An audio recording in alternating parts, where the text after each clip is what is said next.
2, 1. And we are live in the present tense with Sam Stewart on 91.7 FM, WNJR Washington, and online at WNJR.org. I hope everyone is having a great Tuesday night. Thank you for joining me here at the WNJR studios. Last time on this show, we had on Megan Dryberg and Bryn Bezak getting ready for the women's basketball season coming up here soon. We've got a great show lined up for you tonight as well. Tonight's episode features WNJ women's golf. They're up 12 strokes after the fall season. They're trying to chase their first PAC championship since 2016, and they were off to a great start in the 2 days of PAC fall championships a couple weekends ago. So let's go ahead and meet our guests for tonight. My first guest on the show tonight is a junior from Baden, PA. She finished third this year in the fall PAC championships. Last year she was awarded the Women's Golf Coaches Association All-American Scholar Award. Everyone, welcome on the show tonight. Dinah Bailey. Dinah, how are you doing tonight? I'm good. And my second guest on the show tonight is a sophomore from Uniontown, PA. Last year she was the PAC Newcomer of the Year and a All-PAC First Team player at this year's Fall Championship. She finished second. Everyone, welcome onto the show tonight. Megan Joyce. Megan, how are you doing tonight? I'm good. All right, y'all. Let's go ahead and dive into it. And one question that I always like to ask my golfers right off the bat who come on the show is, when did you fall in love with the sport of golf? How did you get introduced to the sport? Because I feel like it's just such an interesting sport that a lot of people don't really get into when they're young. A lot of people, when they're older, kind of get into golf. But, you know, you guys are doing it and have been doing it for, I assume, quite some time. So go ahead and tell us the story of this love for golf. And Megan, I'll start with you first. I started golfing probably more seriously when I was in about middle school. I've had clubs all of my life because my dad has played golf, but I never really got into it seriously until 6th or 7th grade, and that's when I started competing in tournaments and really looking to play competitively. So did your dad play in college? No, he didn't play in college, but he just loves to play, and he plays as much as he can. So did you play other sports in middle school? I grew up doing dance and cheerleading. Okay, so in terms of other sports, think about those activities, what was kind of unique about golf that you feel like really drew you to the sport? I feel like I just liked that I could prove how good I was. It was very some sports, it's based on just not opinions, but you can prove with an actual number, quantitatively, how good you are and how good you're doing. And so I also just like being out on the golf course, outside, and it's a peaceful 4 hours usually.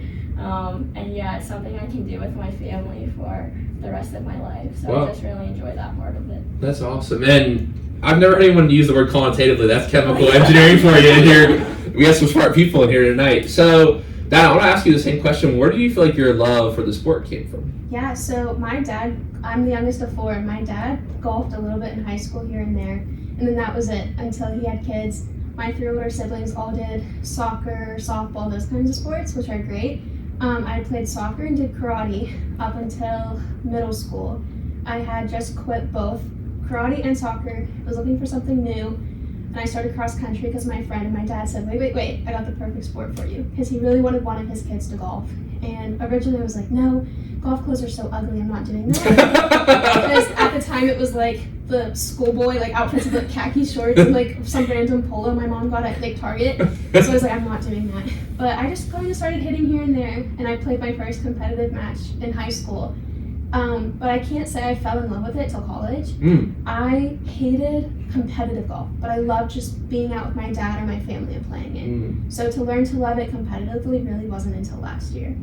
And to kind of describe that process, that's interesting. That's not an answer people give often. A lot of times it's kind of like Megan said, people picked up the ball or the club really early. So what kind of context was there for this change? I think everything in my life, it was pretty much linear progress, for everything. It was try hard, you do good. Golf isn't always like that. You may be practicing, putting in hours, but you're a fraction of an inch off at a tournament, or you just lost your feeling in your swing, something happens, you don't practice right, and then you don't necessarily get the score. And honestly, up until that point, golf was the one thing that proved me wrong, that you can't just expect your progress to be linear, you're not always going to be the best, stuff like that. And I think kind of changing my mind about that was something I really had to prove to myself. Mm. And it wasn't until last year where I finally, I think everything clicked. And I didn't love it because I was doing good, because it wasn't my best golf I've ever played. But I loved it because I was finally, I think, appreciating the hard work I was putting in, and also just learning to love the competition aspect of it. So do you feel like, so now what do you think? Do you think progress in golf is linear? No. So that's interesting because that makes you love it more. It does. I think it's kind of a paradox, but it's interesting though. It is, yeah, because I think I'm just constantly out there. I used to be like, oh, that person beat me. Now it's like, oh, I never scored this on this course before. It's almost like me against the course every time now. And I think my mindset changed on that. And I, for example, this past fall season, my distances weren't where they were last spring, but I scored better because I was more consistent. And I think that's just one thing about it, is that, there's so many ways to measure progress in golf. You can look at distances, scores, scoring differentials. There's all these different statistics we have. But sometimes it's just the feeling of it. And I think that's last year, that feeling of satisfaction finally came from the competition. Wow. Yeah. That's really interesting. I'm just thinking about that in my own sport and sports in general. It's wow, I'll have to think about that. That's a really deep point. Thank you for that. Yeah. And that's just a really interesting question. Megan, I want to give you an opportunity to answer. How do you feel because like you said, other sports, it's people discuss who's the best player of all time. And in a certain extent, there can be that in golf. But if you have the best scores, you're the best player that day. It's not like if you had assists but not points or rebounds or whatever the sport may be. So when you're out there, how do you try to measure your progress? So I feel like it's really me against myself. Growing up, I was very hard on myself whenever I first started playing, and I would get very negative and very down on myself. And so growing up and just maturing, I kind of realized that it's me, I'm my own worst enemy kind of. And so if I can get past myself and just over these negative thoughts, then I can be where I need to be and be as good as I can be. Now, I was telling you about all my friends who came on the show before this, Matt Lasik and Andrew Platt and Luke Malesko, and then even some older people who came on a couple seasons ago. And it's everyone who's coming here to talk about you're your own worst enemy. There's so many negative thoughts in golf. So then whoever can take this question first, it's why do you feel on the mental side of golf, you have to deal with negative thoughts so much compared to other sports? I think it's from my experience playing soccer, where you were running the whole time. You didn't have time to think about it. If you had a bad pass or whatever it is that went wrong, you just kept moving and kept moving. Golf, we have a bad tee shot. You have 3 minutes to think about it. You have that whole walk down. You have to watch other people hit. Then you have to find your ball, and then you're rushing. I mean, there's just, I think, so much room for negativity because you have all the time in the world to think about it.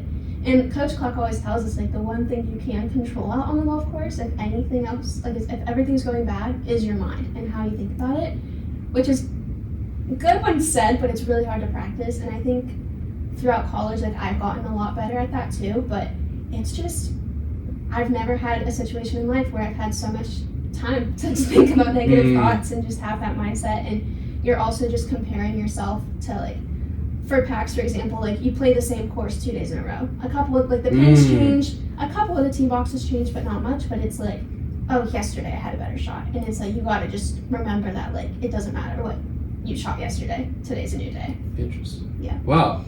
I love that we're getting to the mental conversation right away. I plan on that being a little later, but we're only diving into this right now, and so I've never quite understood this. So when they move the pins, and Megan, I'll go to you for this, mentally, how does that change things if you shot good on a course one day?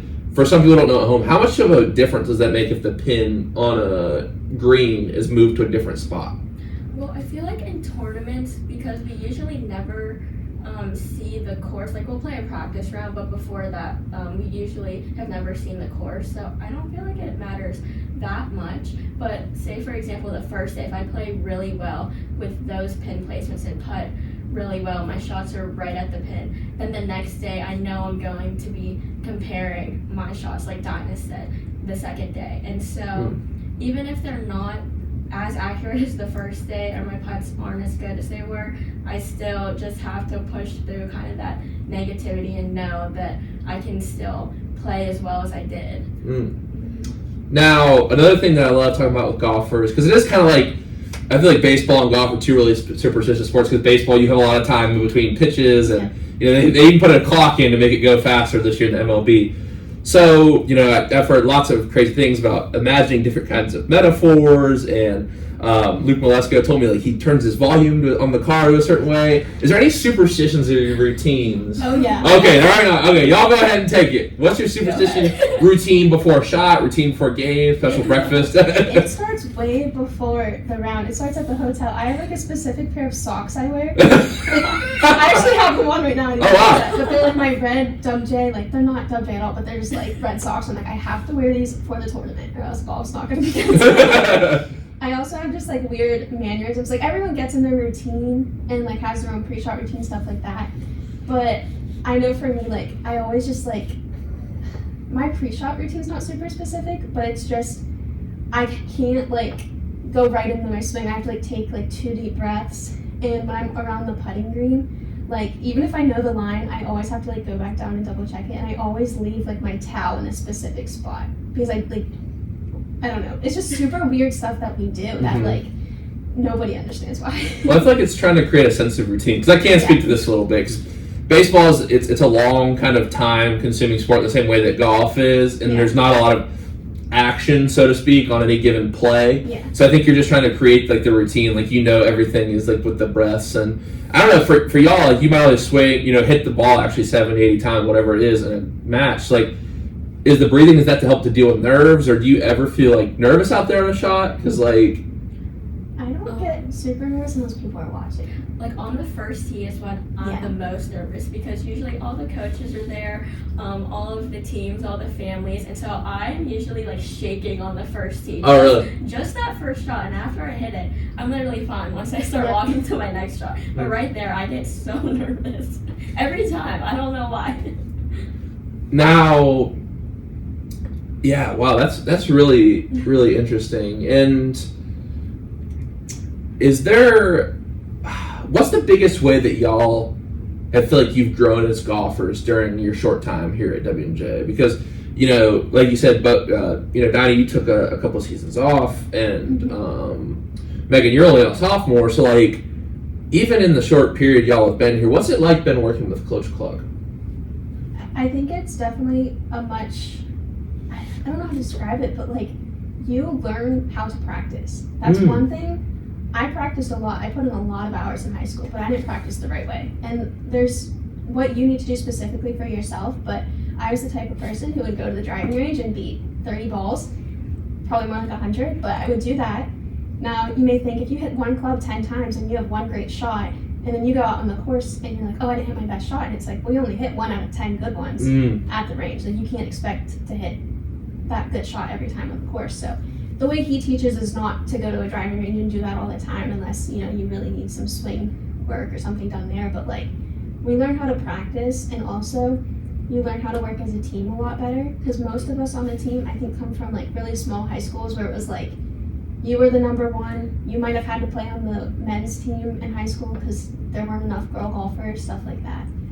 It's interesting because I feel there's those situations where girls have played with the men's team. And then someone was telling me the other day, it's it wasn't a W&J person, but it was the high school they came from, they kind of had to start the golf team and in a way coach the team as well. So it's interesting once you get to college, that transition. So what would you say, speaking about practice, the best way to practice for younger players would be?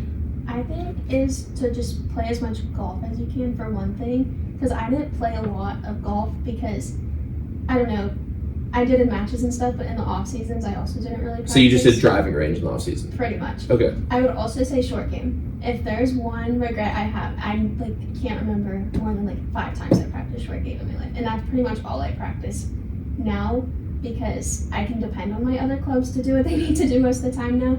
But it's that putting, it's those chips where most of the strokes come from, and you just got to be able to do that on the course. And I think that's where we really succeeded as a team at PAX is our short game. That's awesome. And Megan, for you, how do you feel you've grown as a golfer in your time here? Well, only being here for such a short amount of time, I feel Coach has helped me mainly with my swing and just how to think on the course, in ways that I never would have. So, for example, if I'm around the green, like chipping on, just he puts in my mind a different way of how to hit the shot than what I would have thought about. Like usually before he would have told me I would have maybe hit a flop shot if I'm like 20 yards from the green, but he's taught me different shots, like maybe run it and then have a little bit of backspin, so it's more accurate that way.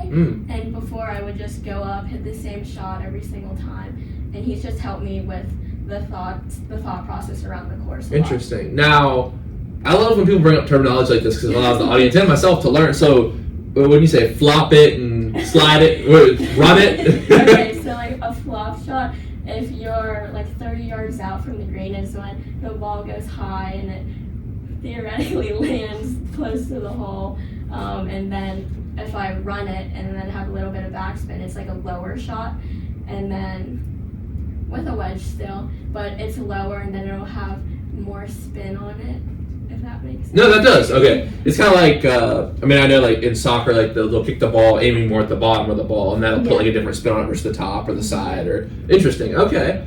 Wow. You know, like I said, I'm not good at golf, but maybe next time, like Drive Shack or something, I'll try those out. So, you know, look, I really just met both of y'all like 10 minutes ago, but y'all both seem so motivated to want to succeed at this year and throughout your entire careers, really. What fuels you as a person? What motivates you, drives you, gets you out of bed in the morning?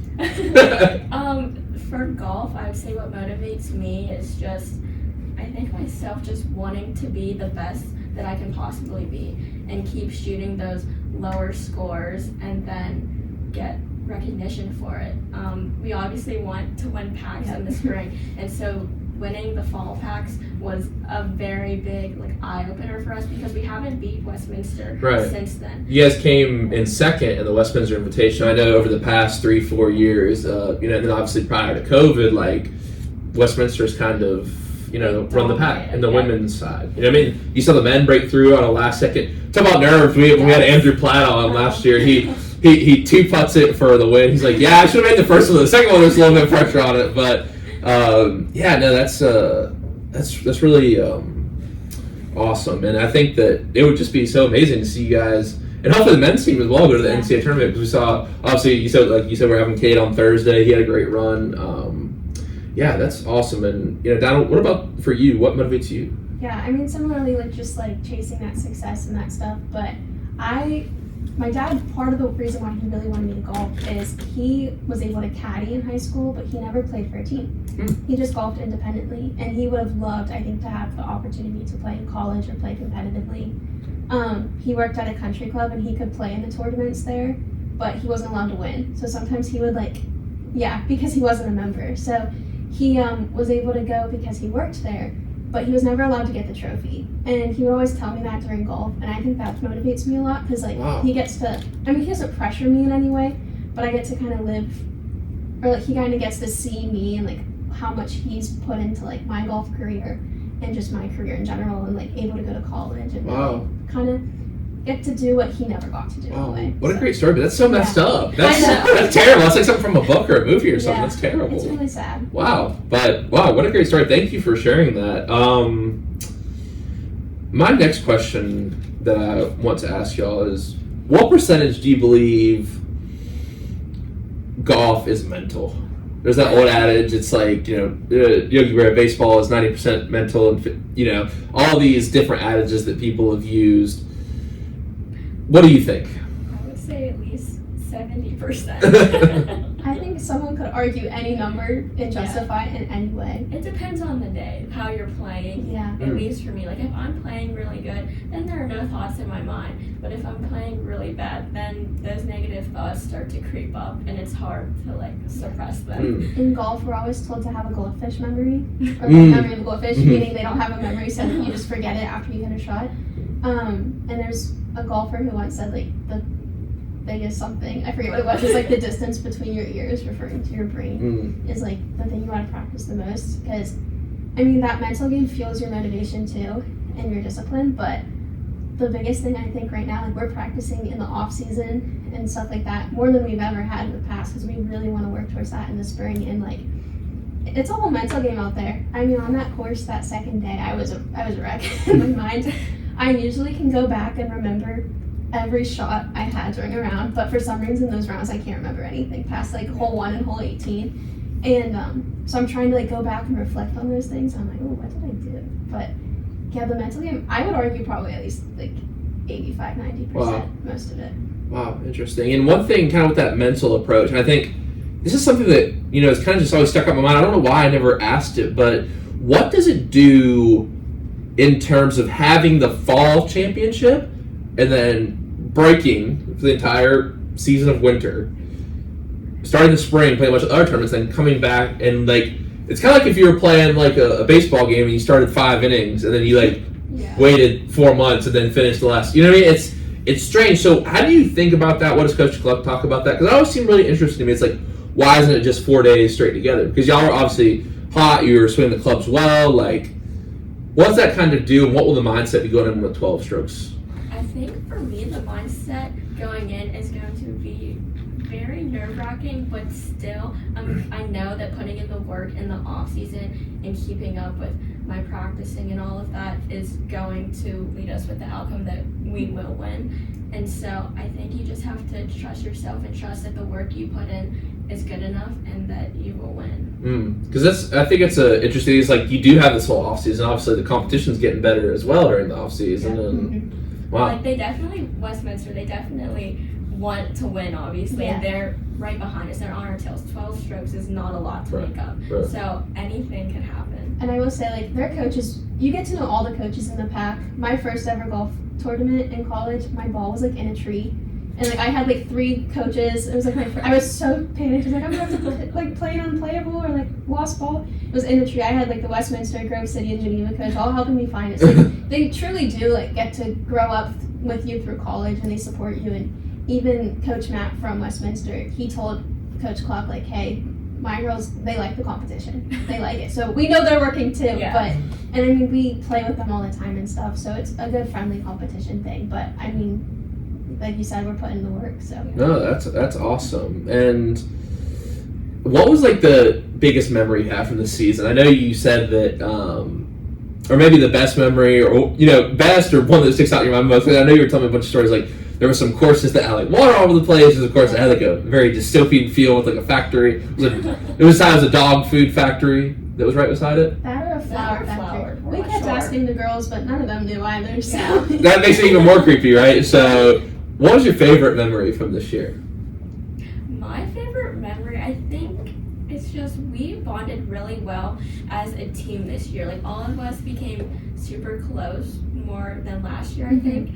And all of us get along really, really well. So I would say that weekend at our PAC championships, we all just had a really good time together in the hotel, going out to eat, and it was just a lot of fun. Wow, that's awesome. That's the little moments you'll remember most, right? Of course. And Dinah, what about you?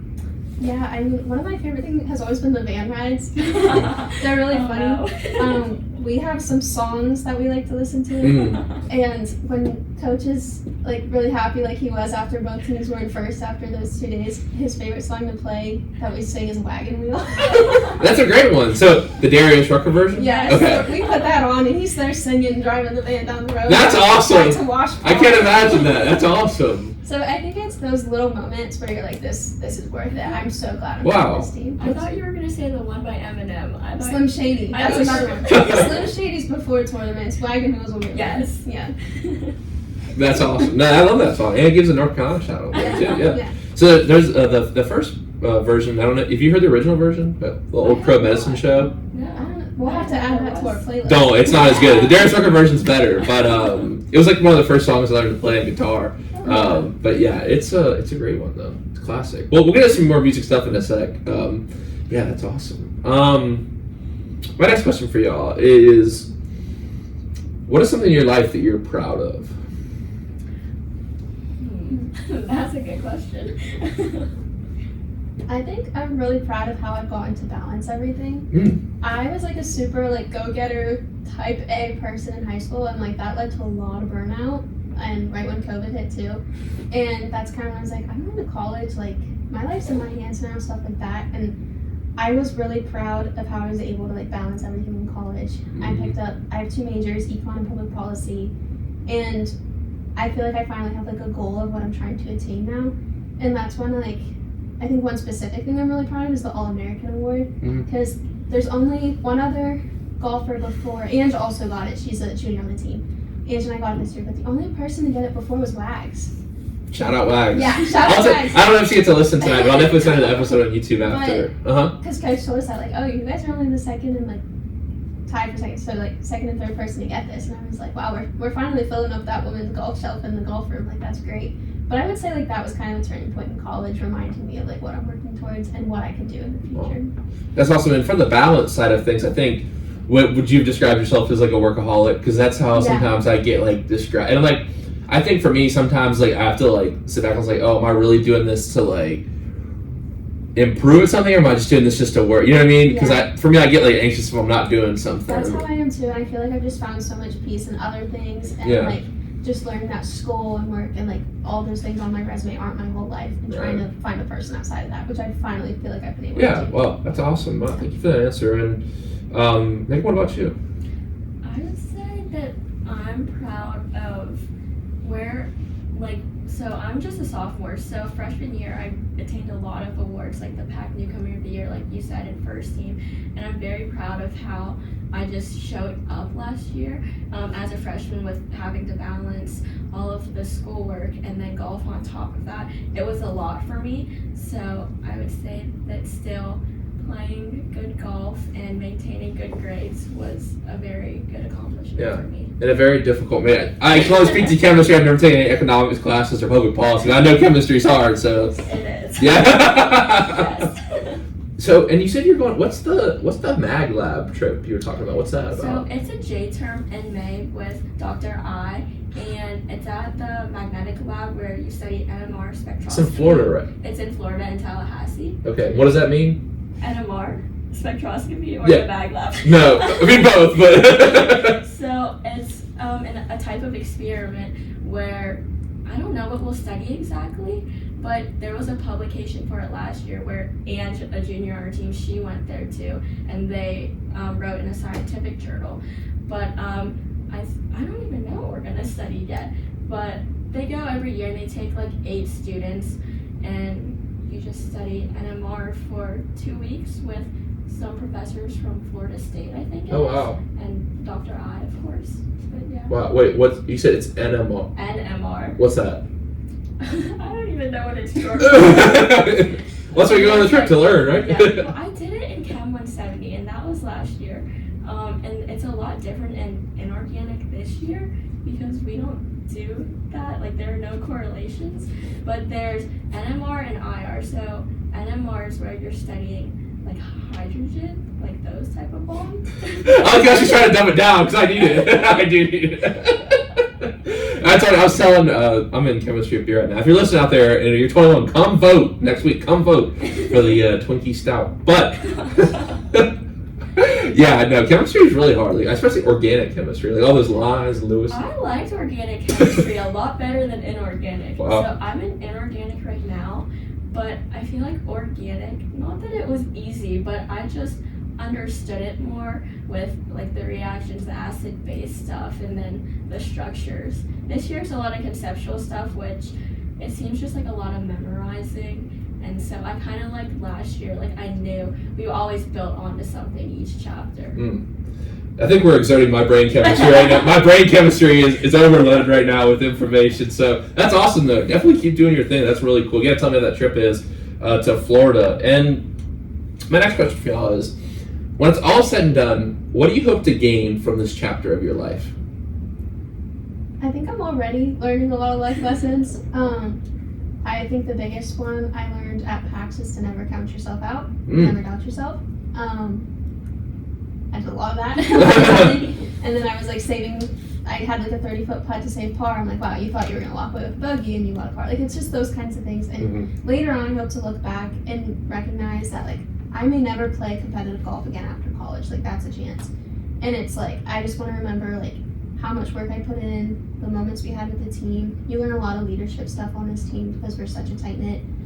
Only, I think, 10 girls on the team, 11. And I hope to just look back later in life and realize, like, we were able to succeed because of that hard work we put in, stay motivated. Also learn a lot about golf from Coach Clark. He has a book and he'll like reference it all the time, so it's just stuff like that, and just later on be able to share that with other people. When you say a book, he has a... Yeah, he wrote a book. Really? What's it called? That's a good question. Oh no, Dinah, you should know. Go on flatcutgolf.com, it should be on there. But he, it was funny, this was like the week before PAX, and he was messing with my putting a little bit, and then he's like, you would notice if you read chapter 5 of my book. I'm looking at it right now. It might be on there. He has like multiple patents and like sold them. Wow. Yeah, For shaft technology. So there's a Putt Lab series, a swing trainer. Yeah. There's a bunch. I didn't know that. I think there's a putting one. Yeah. He always references the putting one. Yeah. We'll like be on these van rides and you ask him one question about golf and you all of a sudden learn about the science and the history and all this stuff. He's that's really cool. an open book when it comes to it, but We love it. Though. Best technology. Wow. So it has like a tracking system for putting. Golf's missing link. Is it missing links? Get it? Because the link. That's there it is. I appreciate a good pun. There's a series of golf games. Wow, that's awesome. Yep. Good for him. Very cool. He knows everything about golf. He does.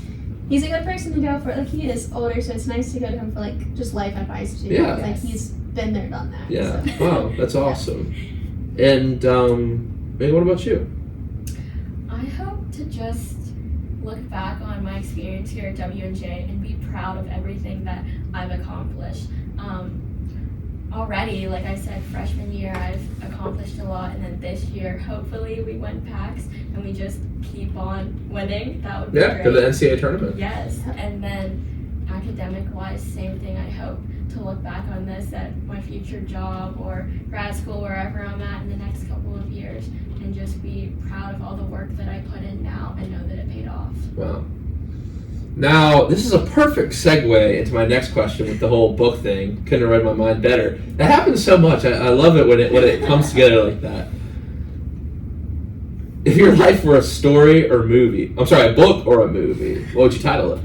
I'm sorry, the golf missing link. That's a good I one. don't know if I can top that. Yes, that's so good.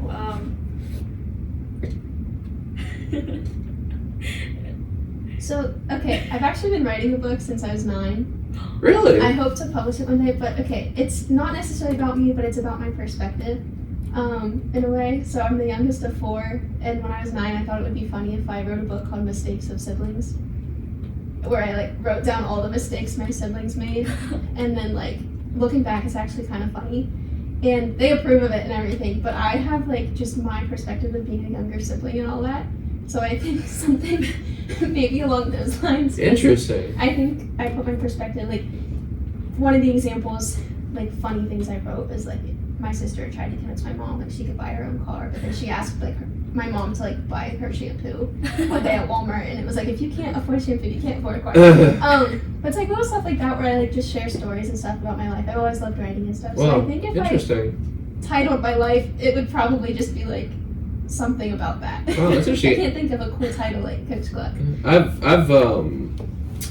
talked about this a little bit here. I have a manuscript I'm trying to get published right now. I've been sending some query letters out. Have you tried to send any query letters out or anything like that? No. It's some kind of, and as I'm learning even with films graduate, it's just tough to get in this, but you got to keep trying. You got to keep going for it. Yeah. I want to talk to the creative writing people here about sending out query letters, basically like, I don't know, like the agents and all that stuff. Do you know, like the kind of like the process? That'd Like, be cool.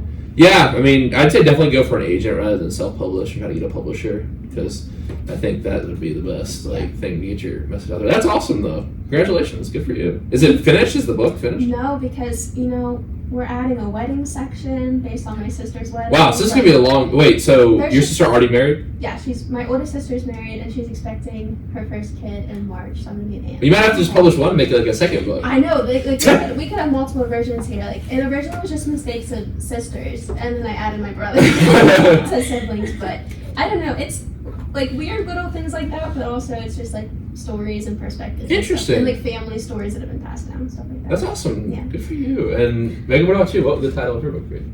I'm not really sure. Maybe something. It's gonna be some like- pun with golf, Some pun with golf. or like some kind of play on golf. Like Oh, geez. golf's such a big part of your life. It is, The chemistry of... The chemistry, the physics of golf. I can't think of anything. I don't know. I was gonna say something just like, I feel like my life is very chaotic at the moment. Like, this past month has been just very, like, all over the place. A bunch of stuff has happened.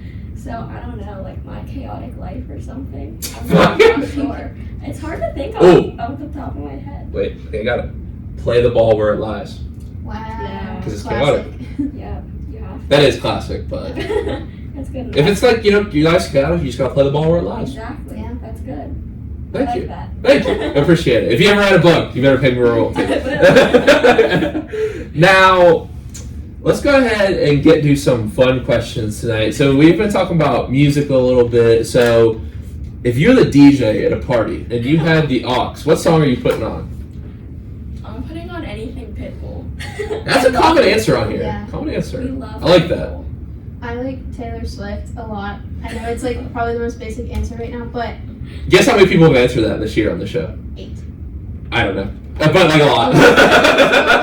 Specifically for golf, like I have Ready For It from Reputation. Like, that's like, because it's like the perfect, it's on my golf like pre-round playlist because it's like, are you ready for it? So it's like, it just gets me pumped up because it's like, yes I am. If you look at the intersection, like the description of my show, I don't know if it's still up on WD, it's like a discussion of sports and culture, and there's nowhere right now that sports and culture are more entwined than Taylor Swift and Travis Kelce. Yes. Yeah. There's people dressing up for Halloween. Like I know, it's crazy. after the Broncos beat the Chiefs, they were playing Taylor Swift. It was I fun. saw that. Yeah, I've never really been that into football, and my boyfriend used to play football here, and we've always talked about going to games, and I like never said yes until I was like, do you want to go to the homecoming game this year? Like, I need to learn about it. And he was like, that's what it took. Wow. It's so funny because Yeah. John Gruden was a coach in the NFL. He had this series with like quarterbacks where he just like it was like for people who want to learn a lot about football. Like this is a wide 2 spider banana crossing. They're like, this is Taylor Swift fans after 2 weeks of watching football. But it is, I mean, for the NFL though, like their numbers have gone up. I was Like, gonna say I would have never watched an NFL game willingly. so you're one of those people. You're putting it out there. I am, but I'm not like crazy about it. It's like I don't think she should like be getting all the hype about it. You know? I mean, she gets the attention a lot, the camera and She stuff. does. Okay, It was makes football fun for me though. You'd be surprised how much we've talked about this year on the show, and it's like every week, and the whole Brittany Mahomes handshake thing. I thought it was cringy. Yeah, I was surprised because I'm like it almost seemed forced in a way. It seemed really forced. But also it's like PR. Yeah. You know what I mean? Like how is she not gonna like interact? Any publicity is good publicity. That's what they say, right? Yeah. So. Now, my next question is: that if you had to listen to one musical artist for the rest of your life, who would it be? Probably Zach Bryan. I could not listen to country for the rest of my life. Oh, I don't sorry. think. I couldn't listen to Zach Bryan. Another name. Shockingly, a lot of people have answered that this year. It's just so like peaceful, and he's not my favorite like artist. I just think I could listen to him the most because like I love Noah Kahan and I love like the Lumineers, like all those types of artists. See, I like that stuff. That chill kind of. Yeah, it's nice, but it's like I think lyrically I like his the best. So. So you like the kind of like? Oh, is he like hip hop? I would say alternate. Alternate hip hop, Alternative, hip hop, yeah. Like, if you're like listening to like some chill vibe, like a Weston Estate or Brockhampton. Yeah. You like Brockhampton? I don't know who that is. They're like a rap kind of hip hop, alternative. I like that kind of music. Yeah, I like it too. It's good to vibe. It depends. I have a lot of different interests, especially Yeah. doing the DJ stuff here. I've done I've kind of just picked up on a lot of different things. I like to be able to talk about people with their music. Like if someone comes on the show and they're just like, oh, this artist, I'm just like, oh, I don't know that. Like it's really make for a great conversation. So do y'all know Anthony Fontana, who does those like reviews on albums and stuff? The name sounds so familiar. He does like reviews on albums. You've probably definitely seen him before. He's a bald guy, but I think his videos like so. There's like so much music out there. You know what I mean? I don't know. I wish I had time to just listen to all of it and stuff, but sadly I do not. But Megan, what about you? Maybe Mac Miller. I like Mac Miller. That's what I said. That's what I Really? said. Yeah. So what's your favorite album? Oh God, my favorite song is The Spins. I love that song. That's a good song. I I think know all the lyrics. Kids is the best. Have you listened to that one all the way through? Kids. No, not the whole way. I feel like I just got into him recently. So Okay. what I do is like every couple of weeks I'll like get into like a new artist and like just listen to that for a while. Yeah. And that's me this week. So when I got to kind of my junior year, I just really started listening to Mac a lot. And the two ones that really stand out to me, I think you should go for first, just to kind of get a timeline of his career, is you should go for Kids, and then swimming with like the one that has self-care is on, ladders, all that stuff. And then his posthumous one, Circles, is really good too. It's kind of that chill vibe. I think you'd like that too, Dinah. Have you heard that album, Circles? I haven't. I listened to some songs from all of those, but not the complete. Yeah, no, you kind of get it. It's interesting because like Kids is like about chilling with your friends after like high school, and then like swimming's about like these deep like existential like problems he's going. It's so good. It's so good. His discography, and I feel like a lot of people, Pittsburgh people don't even know this, but like you can go to like Frick Park Market, and have you heard the song Frick Park Market? No, I haven't. You should listen to one off Blue Slide. I'm a huge Mac fan, if you can't tell. But they also have a mural. So ID Labs is where he recorded like all his music. Like if you listen to Kids, he's like ID Labs, Marty, Jeremy. Those were the producers at ID Labs, and that is actually in Millville, Pittsburgh, and you can see where he recorded his music. If you're ever driving around and want to check that out. And they have a huge mural. I don't know if have you seen the Mac mural? I have seen the mural. Yeah, you should go check it out. Get a picture by it. It's really, really cool. Really cool. I love his music. I think, he's definitely like a special artist. But I think sometimes it's just like he was so like I think his music was so powerful because he was speaking to so many people feel. But I think he was just lost in a way that made his music powerful, but also a really sad story. But yeah, you should go check out Frick Park Market. There's a lot of history about his career and stuff there, and he shot the Frick Park Market music video there. You should also listen to that song. So, yeah, when someone gets into Mac Miller, I have to talk about it, especially being from Pittsburgh and everything. Like, I just think it's so cool how people, like, especially in Pittsburgh, like, I feel like people support their. I went to if y'all went to the Warhol Museum. I've been there, Yeah, I went last weekend with my Caps, and I had been twice before, but it's just like the people, like even Mr. Rogers, like people support, like Pittsburgh people support Pittsburgh people so much, like, you know what I mean? Yeah. It's like I feel like in like other cities, there's like people go on TV all the time, but like the way that and obviously he was famous nationwide, but like, the way he's like immortalized for Pittsburgh. So is Andy Warhol, you know what I mean? Like just the Andy Warhol Bridge and everything. It's it's really cool. I've learned to enjoy this. Me and Abby last week we went on the river cruise down the rivers. Yeah, that was pretty cool. I like the city. I don't know. Do y'all get down to the city much? I don't, but I do like Pittsburgh. I like going to like Pirate games Mm. and hockey games. I like going to Pirate games too. I love the Pirates stadium. Team's not great, but I can say I love the Pens. They're not playing that great this season, but I love that I know hockey games there. yeah, the Pens games are fun. I'm going to the Steelers game in a couple weeks. Steelers games are my favorite. It's just the energy. It's just Never been. really. You should go. It's a good time. I think it's the most. I don't know if you're into football. I think it's the most electric football stadium I've ever been to. Really.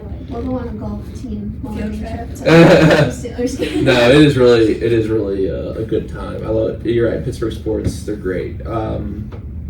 The next question is, what's your favorite movie of all time? Oh man. Happy Gilmore. That is a funny movie, That is but fun. of all time. All time. Oh wow. Okay, it's a Christmas movie. That's fine. But Home Alone, I love that movie. That's a classic. It's really well done. Did you see Steph Curry the other night? I don't know if y'all watch basketball. He what he did is he did like the what's his name, Macaulay? Kevin, or No, his name. No, his name is From Home Alone. the guy. No, the actor. No, from Home the Alone. actor. What's his Real name? name? I don't know his real name. I'm blanking on it right now, but he said what he did when he's like this. Steph Curry did that after he had like a big play. He was like, "You paying homage to Home Alone." You have to look up the YouTube video of it. That's funny. It's really funny. Home Alone, yeah. Did you see? I think Home Alone 2 is good as well. I like them both. Yeah. But I think the first one's the best. The first one is Yeah. good. What about Christmas Story? You like Christmas Story?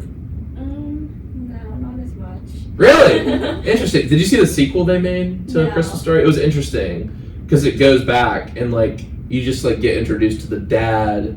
There's like this dad in this family and he's just like trying to write his life story, and then spoiler but not really, it goes like when he finally gets the book published, the publisher starts reading it. It's actually the Christmas Story in the first one. Wow. I also like Elf. Yeah, that's a good one. Elf is Love good. it. It's so funny. Yeah, I think man, so there are good Christmas movies. I don't know. I think Home Alone's up there. It's so funny. Mm-hmm. It's just so funny every time. Now we're just thinking about Christmas movies. It's almost Christmas. You know what I mean? I know. I know. I just bought a Christmas blanket the other day. Already. What'd y'all go as for Halloween? Oh, I went It's so basic, but I just like DIY'd my costume. So Good for you. yeah. I did not dress up this year. Dinah. I know. I know. Next year, Yeah. I'm planning on such an epic costume. Oh, next really? year. For next, that's 365 days away. I know. But last year I went as Men in Black. I was like the basic You're gonna, like, procrastination custom costume. make- Did you see Alex Earl custom made her Halloween costume this year? No, but Yeah. I'm actually custom making one for next Okay. year. So. She's gonna start. She's gonna start right now. Yeah. So, what about you, Donna? What's your favorite movie of all time? I love 2 movies. One is Tangled. I don't know why. It's like one movie I can watch a million times and not get tired of it. And then, but like growing up, my favorite movie was Cheaper by the Dozen. I know that's so random, but I don't know what it was. I've never heard of Never that. seen it. There's Cheaper by the Dozen and then Cheaper by the Dozen too. So it's about like a couple who I think it's actually based off a true story. It was a college football coach, and then his family relocates. He has 12 kids, and it's basically about their life, kind of. And then Cheaper by the Dozen too is like, I don't know what the plot. Oh, it's a Disney movie. Yeah. Okay. I think Disney. Yeah, it's on Disney Plus. I think still, but I don't know why I loved that movie growing up. So random, but it was like my movie until Tangled. I Awesome. love Tangled. Now, what is something you haven't got to do yet in your life that you want to do? I want to travel like across the world. Any particular country? No, you said Australia. I want to go to Greece. Yeah, Australia seems fun too. Yeah, it's a good time. Long flight though. Yeah. Or I want to I want to do like one of those like real life safaris in Africa. That seems fun. So I was actually born in China, and then I moved over to the U.S. when I was 1, but I don't remember any of it obviously. So Interesting. So you want to go back to China at some point? maybe, yeah, just to see like the history and like my heritage. Wow, that's awesome. I'd love to go to China. I think a lot of people, I don't know, I think our age maybe just kind of like want to go to Europe, but when I went to Australia, like it just made me want to go like Papua New Guinea and Fiji and just like all these countries with like the beach and the water is like in Japan, and like I want to go to like Hong Kong, like all these different like just because I feel like the architecture is like, I mean, in Europe the castles are cool and stuff, but like when I went to Australia I just saw like the architecture, and then I was like, my dad was like, he'd been to Japan and Singapore, and I'm just like, the architecture in this part of the world is just so amazing. It's so everything's so modern and clean, and yeah, really cool. Yeah, I definitely want to go check out some cities in Asia. The only problem is if you go to that part of the world, Europe's like 8 hours to England, and Australia's like 15. I don't know. I think Japan's like 8 or 9, maybe. I don't I know. don't Have you left the country before? know. Okay. Well, that'd be a long flight to get started to China. No. I know. That'd be fun though. That'd be awesome. Yeah. Hey, Magellan trip. Maybe. Hey, start it now. They have posters for it everywhere out there. I I see. try to recommend it. What about you, Dana? I think I want to explore the country more, kind of going around like the travel bug. So the farthest west I was in the country before this summer was somewhere in Ohio. Probably where we went for some golf tournaments. But my parents and my brother and I went out to Montana this summer. Wow, that's we did awesome. Yellowstone, went to Wyoming, did the Grand Tetons, and I want to move there so bad. That's It's awesome. gorgeous. I love adventure. So kind of more on target with the question. One thing that I want to do at some point in my life is hike the Appalachian Trail.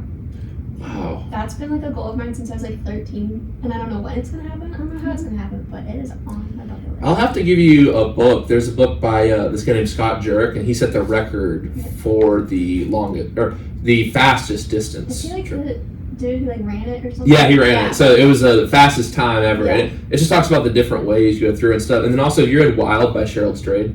It's on the Pacific Crest Trail. See, that one's so gorgeous. I love watching videos of it, but yeah. Pacific Crest Trail is I feel like it's a little more intense I though, think it's more because the variety of heat to cold. you have to prep a lot more, and there's not shelters on the trail. Right. So like versus the AT, like there's shelters you can play and Right. stay at. And there's a lot of like access roads and stuff in little town. Like they'll just Yeah. be like, so you're literally starting at the like U.S.-Mexico border, And walking through to desert. Canada. Like, Yeah, it's and then just like through mountains. Yeah. And I feel like all the critters in the desert I would not do well with, so we'll stick to the terrain I'm more used to on the east. Well, the thing is, it would be hot at night. Mhm. I'm sorry, cold at night. hot during the day, cold at night. Yeah, I went out there to Las Vegas this summer, and I got to do some really cool hiking. And I went for a day into Utah to see Bryce Canyon and Zion. Oh my gosh, you got to go to Zion. It's beautiful. I told my parents, I was like, I'm going out west again. Like, I really want to go Good. that whole side of the country. It's just gorgeous. It's so different, I think. That's why. So vast. And like when you go, like there's changes of landscapes like so often, but it's like these vastly different landscapes. Like you've been in a desert, then there's a mountain, then it's like all. So versus here, it's just kind of rolling hills. Even where I'm from, you know what I mean. But you have the beach and the mountains. That's like 8 hours to drive across. Like one point you're at desert, one point you're at mountains. There's like a forest. Like so cool. I want to go to Montana. Where'd you fly into? We flew into Bozeman. Yeah. Okay. Rented a car, went to Walmart, picked up everything we needed for the week, and then we drove to Yellowstone. And you stayed in Yellowstone? We stayed in Yellowstone at actually the Old Faithful Inn, which was really, really cool. Wow. Experience for a couple of days. I'll look that up. And then drove down to the Grand Tetons in Jackson, Wyoming, which was a really cool city. How the architecture is like all planned. Jackson Hole. Yeah, I've heard it's really nice. Just amazing. And then we went to the Grand Tetons, hiked a couple trails there, saw a bear like 20 feet away from us. Wow. Were you scared? I was freaked out because it was right in front of my mom and I. Only one of us had bear spray, which is not what you're supposed to do. Everyone's supposed to have it holstered, but turns out it was a black bear. It looked like a grizzly bear cub actually, so we were like, "Where's Mama Bear?" Yeah. But it's a black bear who its winter coat was still on, so that's why it was brown. But it was kind of cool because like I've seen bears here before where I live, like up in Western PA, like more north of here a little bit, but like they're so tiny. These like bears were massive. It's insane. That's crazy. Yeah, but it was a cool experience. Well, brown bears is best. Bears beats Battlestar Galactica. Did you get the reference? No. You haven't seen The Office? I have, but. Well, the one where Jim dresses up as Dwight. Oh. Yeah. Okay. Yeah. I was like, yeah, I see The Office. Classic. It's classic. Someone went as Jim and Pam. That was really funny. I saw that this weekend. Yeah. But a lot of people did go as Taylor Swift and Travis Kelce. You and your boyfriend should have done that. We should have, because he was like saying, he's like, I was looking for an excuse to buy a Travis Kelce jersey. He's like, this could have been it. This could have been it. But now, let's talk about what's it like working at Chick-fil-A. People want to know. Yes. I want to know. It's a lot. I think the company's like mission and like its values, like they do like a very good job at instilling that in you in terms of like putting the guest, like we're not allowed to say customer, so putting the guest first. So what's other things like that? They're like weird little things. Like you have to say my pleasure and all that? Yeah. So during my orientation, they gave me a list of words to eliminate and words to use. So you can't say how may I help you because that implies that the person is struggling. So you gotta say how may I serve you. And then you can't say, can I refill your drink? It has to be, may I refresh your beverage? And my pleasure is so second nature to me that like when people open the door for me or like stuff, or like they do it and like and they say thank you or whatever, and then I'm like, oh, my pleasure. And then like I can't say you're welcome. That's just like eliminated from my vocabulary. I can't say it, so I either say my pleasure. Brainwashed. No, literally. But I mean, it's a good experience. I've worked pretty much every position and gotten to know the people very well, and it's just a good place to go back to make some extra bucks. Was it the one? It's not the one in Washington, I suppose. No. Is it? Not during the semester. Okay. Yeah, no. I work up at home. I worked there through high school and whatnot, and it was a good experience. Interesting. Yep. Very cool. And Megan said she's a big Chick-fil-A fan. What's your favorite food? At Chick-fil-A? Yeah. I like the new sandwich, the honey pepper pimento. Bento. It's good. I can tell you the back of house does not like making it, but it is so good. It's so good. Yeah. The back of what? The back of house is like the people who like make, because like a lot of people don't know this, but like our chicken is raw, and like we actually hand bread it. Yeah, that's what it says in the commercial. Well, they can't put the commercial. It's not true, right? I know, but like a lot of people like just don't fathom it. They're like, oh, like that's not actually true. I'm like, no, like it's true. Like you have people hand like you can taste the difference. The time your chicken was like probably the package opened to the time it was served to you is usually less than like 30 minutes. Wow. Which is insane. Well-oiled machine. Fresh. Yeah, it's very fresh. Wow. That's, you know what, maybe, I don't, kind of a little bit of it, have you seen The Founder?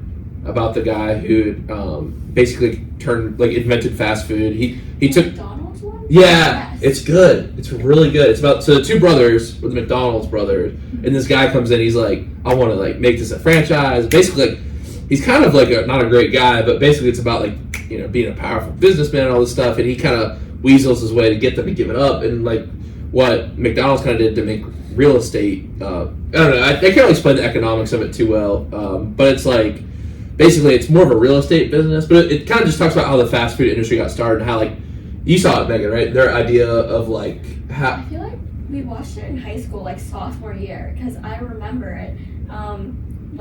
The two brothers, they go and like how you said he was a pretty like bad person, but it became like really quickly all of these people just in the movie, like they come get it, it's real fast, and then it just explodes into this industry. But it's interesting, he invented like the two brothers invented the way where it's like not one person's making the food, it's like one person does the job putting the pickle on, and then it was in like the design of the kitchen and stuff. They designed on a tennis court. It was really interesting. It's a good movie. It's really really well written and acted. It's got Ryan from The Office in there. He's like the guy he's like the real estate guy who tells him what to do. It's really good. Well, y'all, thank you for this conversation. We're actually going to head to break right now, but of course we got our trivia segment, so let's go ahead and do that. That's how it works.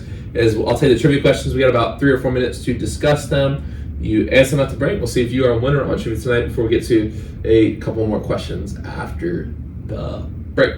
So let's go ahead and read those questions now. First question for tonight. What was not part of the original golf ball? Was it A, leather, B, wax, or C, feathers? And the second question for tonight is what European country banned the sport of golf 3 times throughout its history?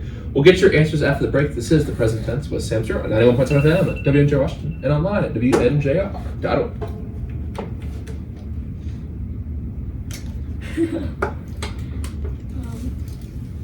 What do we think?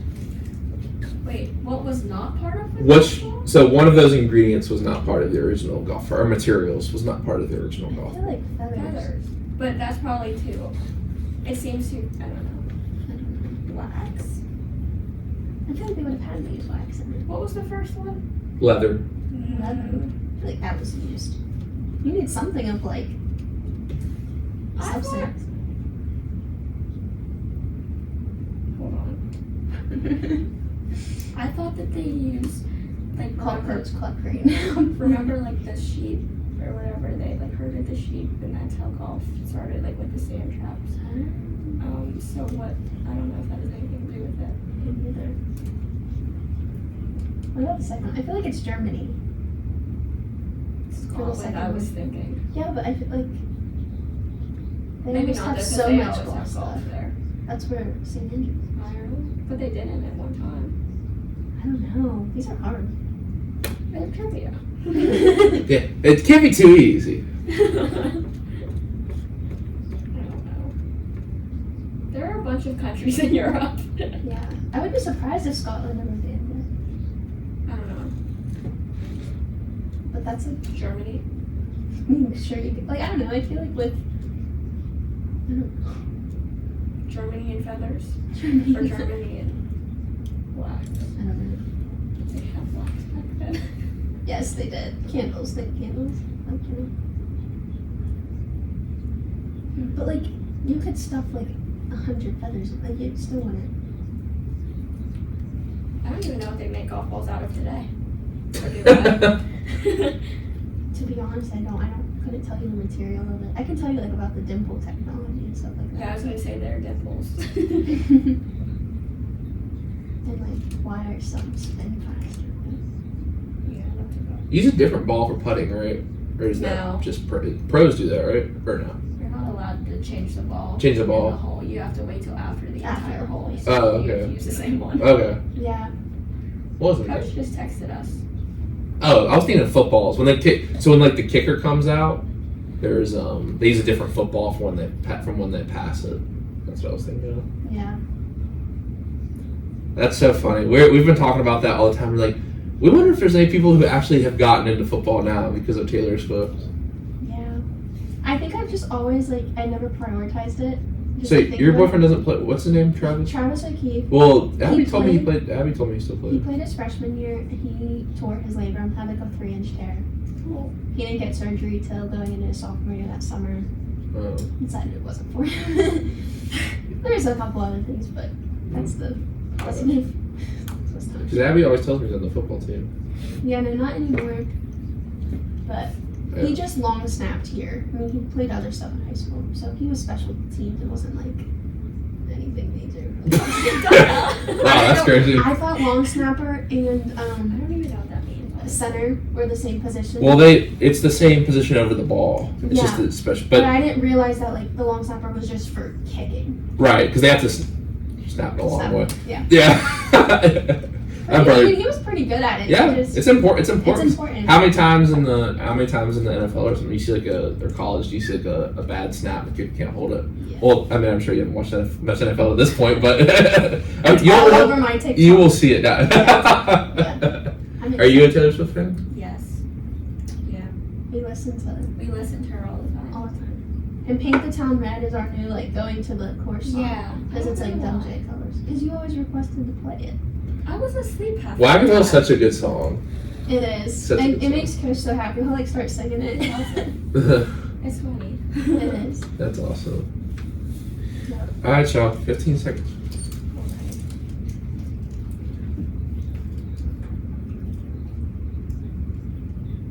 Wait, what did we say? Germany and feathers? Okay. We are back in the present tense with Sam Stewart, 91.7 FM at WNJ Washington, online at WNJR.org. Today, we have our two trivia questions here for Donna Bailey and Megan Joyce, two members of the WNJ women's golf team. And our first question tonight is, what was not part of the original golf ball? Was it A, leather, B, wax, or C, feathers? Sea feathers. Oh, I'm sorry, that's actually incorrect. It's wax. I should have went with the wax. Yeah. So, Sweet. the interesting history is the manufacturers would actually wet the feathers so the leather would form to it. Oh, I okay. see. You probably understand that as a chemistry person. I No, don't I'm know. kind of like visualizing it. I'm trying to visualize it, but I was like, huh, I guess that makes sense. But I would have thought it would have been wax too, right? But would have been in the materials. But after that, they use actually wooden golf balls. Yeah. But that didn't work for long. As you can imagine, leather and feathers. It was probably would have been pretty hard to hit the ball. Now, the second question tonight is, which European country banned the sport of golf 3 separate times? Germany? That's incorrect. Oh. It's Scotland. Oh, we were so crazy. She talked you out of both answers. She talked you out of both answers. Don't listen to me anymore. No, as soon as I was like, oh, she's got it. As soon as you said it during the break, Oh, she yeah. goes, Scotland. When you think of golf, you think of Scotland. So I was That's like, what there's I no way thought they of would it. ban it.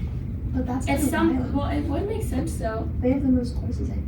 Yeah, so at some time they could have been. Why did they ban it? Because it interfered with military training. Banned the sport 3 times between the years 1457 and 1744. And also, they would wear their clothes that they wore on the course in the street, and that would be seen as a nuisance. It was also, soccer was also banned during the time. Have you seen Braveheart No. or The King? Scotland's got a very tumultuous history Yeah. I know you were going for Germany because like the history, right? Well, I was thinking, like the history, and I'm like, okay, if it was like more recent, maybe like during wars or something, they banned it. I don't know. Yeah. No, that's so funny because you went, it's Scotland. And then you got talked out of that. You'd be surprised how much that happens on here. And I knew as soon as I read it out, you were. Now, it's all good. We had fun playing. My would you rather for the show tonight kind of goes with this question, and it is: would you rather use a putt ball to drive on the first shot of the hole, or would you use a putter to putt? I would use the ball. I would also on the use first ball. hole. Yeah, I need my putter. I'm superstitious about that. I got a custom fit putter. Wow. I have to use this putter. Okay, pop off. Awesome. Yeah, I don't know what it is about those putters at Pop Up, but they're messed awful. up. And like the rubber, I don't know. I feel like I would do terrible with it. Versus, I feel like the balls can't be that bad, right? But how much would that change the spin of it? Like It could you because couldn't, they you definitely couldn't hit it as far. Oh no. And these balls float, like at the putt ones. They float. The Oh. ones at my home course. Oh. My putt. Yeah, I don't think ours. Wow. So you're Because there's go. water, so they float to the top, so you can go and But get it out. how are you gonna hit it off water? Well, I'm just saying that's why they might not go as far. Okay. I thought you were saying if you're gonna walk out on water like Jesus did it. Yeah. But no, I just feel like I feel there's more density or less density, so it floats, and so. You're the physics chemistry person. You tell us. I wouldn't go as far, but you don't need distance to score good. That's true. Yeah, I mean, I would hit like the putt-putt club off of the tee. Like more than like my regular putter, like the Texas wedge thing. Like I'd rather hit because I don't care about like a putt-putt putter, but I care about my putter. I'm not full swinging that off the tee, but I don't know. Yeah. Interesting. So, where's your golf course in your hometown? Because there's no golf course. Mini golf course in Uniontown. Because in Washpaw, there's not one. I'm always looking for one to go to. It's called Walnut Hill Miniature Golf, and it's literally right at the bottom of the hill. So if you come from WJ right off the exit, it's right off the bottom of the hill. Like if you leave WJ to go to my house, but it's just like a. Is it good? Yeah, it's not bad. There's water on it and some just like funky holes. That makes it bad. See, y'all I'm sure y'all want like the night. I'm like, I want the water on there, the mud, like, just makes it better. It's fun. You gotta go down past the Wild Things Park. They have a new like driving range and putt-putt place there, and they like cornhole. They play country music. Wait, what's it called? Because there used to be up by the Target. Yeah, that's closed. Because me and my dad went up there because we looked it up and we're like, oh, it was like probably just a casualty of COVID, I assume. Yeah. But I know. What's this place called? I don't know the name of it. It's down past Wild Things. If you search driving ranges in Washington, PA, it should come up. 84 Lumber? No, it's not 84. But they have like cornhole there. Like they have a little ice cream shop. It's really good. Really? Sounds like a place near my house. In Pittsburgh. Is it interstate golf? Actually, I think that is it. Is it new? It's newer. I don't know when it. Yep, that's it. That's it. Okay. Well, my dad and we all had to play mini golf. They're coming up. Yeah. Yeah. Mini golf. Let me look at the website. Oh wow, this is cool. It's pretty nice there though. Yeah. Okay. I like the ice cream. It's my little treat after. That's cool. Awesome. Yeah, I'll have to check that out. I'll have to do some research on that. How far is it, like, from the school? Probably like 10 minutes to East Chestnut. Really? Yeah. Cool. Thank you for sharing that. I'm glad I asked. They're awesome. Do you guys like mini golf? Do you like Drive Shack? These golf-esque activities? I like Top Golf. Or, say it, Top Golf, Drive And Shack. there's a place up near my house that's called Shooters Golf. That's kind of like the same concept as Top Golf in a way. So it's just like more like family owned and whatnot, but it's fun. Yeah, those types of activities. I like Top Golf too. Do you guys like hit it off the back net? No, I don't hit it that far. No, not with their clubs at least. Yeah,